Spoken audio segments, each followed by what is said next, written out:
Di ujung timur Indonesia, tanah Papua terus menyimpan kisah yang tak pernah usai. Kabupaten Paniai, Papua Tengah dibakar oleh OPM pada Dentuman senjata, jerit ketakutan, dan bendera yang berbeda pandangan menjadi potret luka yang diwariskan dari masa ke masa. Pertanyaannya, mengapa begitu sulit menghapus KKB dari tanah ini? Konflik Papua bukan sekedar perlawanan bersenjata. Ia tumbuh dari sejarah panjang integrasi, politik, dan rasa ketidakadilan yang dirasakan sebagian masyarakat. Saya memberi komando ini, gagalkan negara Papua itu, kibarkan bendera Sang Merah Putih di Irian Barat, gagalkan, kibarkan bendera kita, dan siapa akan datang yang mobilisasi umum yang mengenai seluruh rakyat Indonesia untuk membebaskan Irian Barat sama sekali daripada cengkraman imperialisme Belanda. That is the situation in West Irian.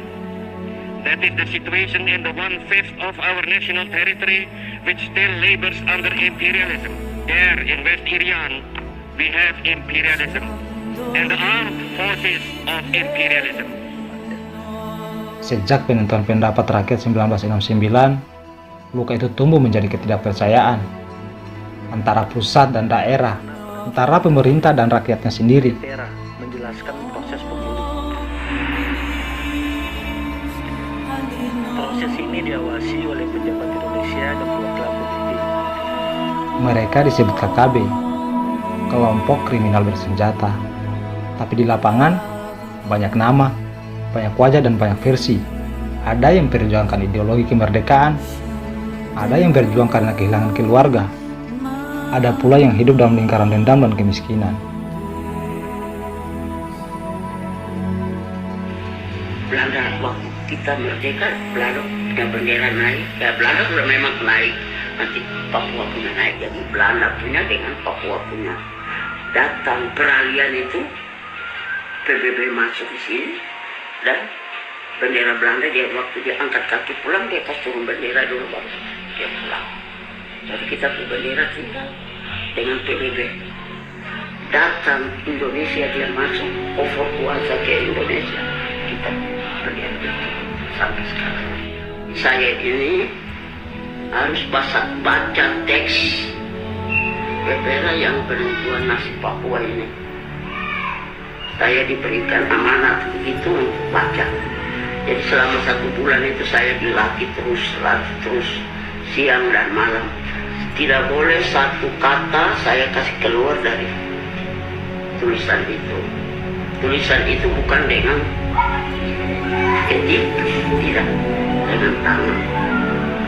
Mama harus baca terus, dan pada saat tanggal 14 bulan Juli 1969 saya harus baca. Tapi orang-orang di kampungnya tidak bisa baca, dan saja kapal tidak bisa kita tinggal sebab kita atur negeri ini dengan kita punya adat istiadat sudah diatur begitu rupa dari masa kita dilahirkan dari ke nenek moyang dulu. Bisa. Kalau orang lain atur, untuk apa pulau kecil saja atur kita? Sekarang kita di pulau besar. Kejadian waktu itu tuh ya banyak orang Papua yang macam bagaimana ya, dengan tentara yang begitu ketat, yang dorong sudah lihat keadaan waktu pepera ya, tentara juga ketat, jadi masyarakat juga mau berbuat apa-apa juga sulit begitu, takut, jadi ya banyak dorong kurung karena takut, dorong tidak berani banyak keluar rumah, tidak berbuat sesuatu yang tidak diinginkan begitu. Berita yang saya dengar, pertama-tama orang ambil Papua ini bukan karena manusianya, tapi tanahnya. Bukan manusia mau jadi apa tidak perlu, yang penting kita rebutan.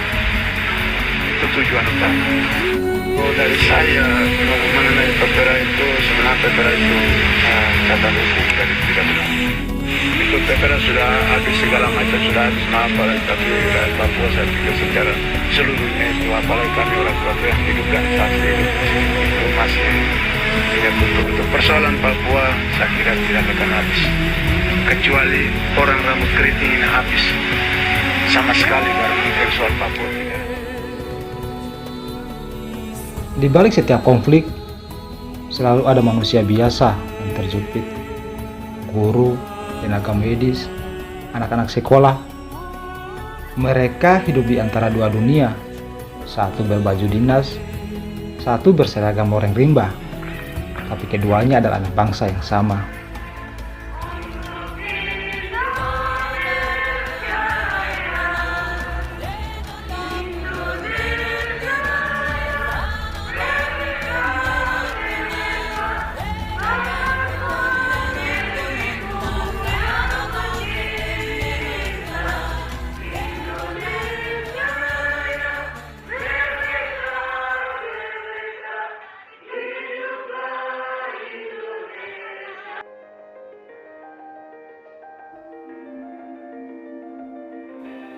Di lain sisi, pemerintah berusaha dengan berbagai cara, operasi keamanan, pemekaran provinsi, pembangunan infrastruktur, dan dialog damai.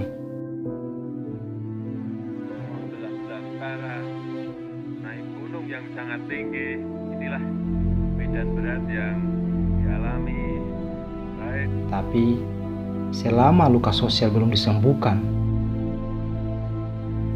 pembangunan hanya menjadi jembatan di atas jurang ketidakpercayaan.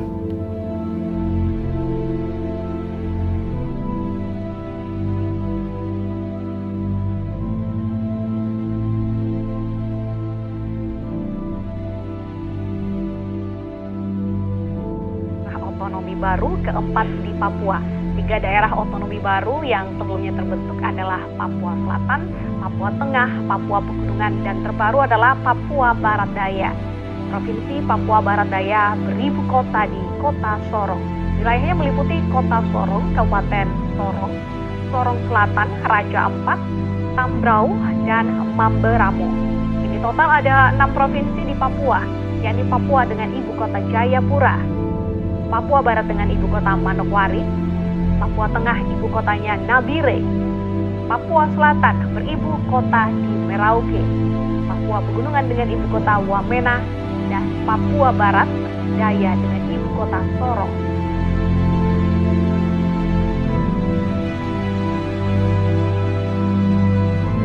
Menghapus KKB bukan sekedar menumpas orang-orang bersenjata, tapi menumbuhkan rasa percaya, menumbuhkan harapan, dan membangun Papua dari hati.